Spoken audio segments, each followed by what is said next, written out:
Assalamu alaikum viewers. Today I will share a very important topics.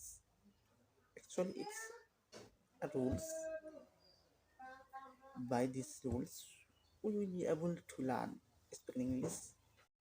So today we will learn how come. How come that means কিভাবে বা কি কারণে।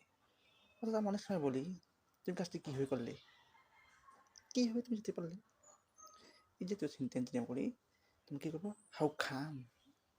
How খাম চলো একটা উদাহরণ দিয়ে করি। সবাই এক্সাম্পলটা খেয়াল করো। স্ট্রাকচারটা কি ছিল হাউ খাম প্লাস সেন্টেন্স, অর্থাৎ এটা কি ইন্ট্রোগেটিভ সেন্টেন্স হবে। হাউ খাম সেন্টেন্স অ্যাসার্টিভের সামনে হাউ খাম দেবা। এক্সাম্পল কি আছে কীভাবে তুমি এত বড় ভুল করলে, আমি না কীভাবে তুমি এত বড় ভুল করলে, তোমার নাম আশা করিনি।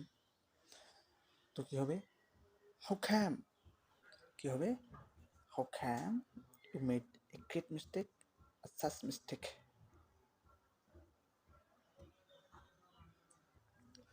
তো অ্যান্সারটা কী হবে how come you made a great mistake. How come you made a great mistake. এই স্ট্রাকচারটা দিয়ে তোমরা চাইলে অসংখ্য বাক্য করতে পারো। কীভাবে তুমি এত ভালো রেজাল্ট করলে, কীভাবে তুমি এত ভালো রেজাল্ট করলে এই বলা হয়। এ করো যদি তোমার একটু কষ্ট হয় বলতেছি তুমি একে অ্যাসার্টিভটাই করো। তুমি ভালো করলে you made a brilliant result, you made a brilliant result, great result. How come you made a brilliant result. তো আশা করি আজকে রুলসটা তোমরা সবাই বুঝতে পারছো।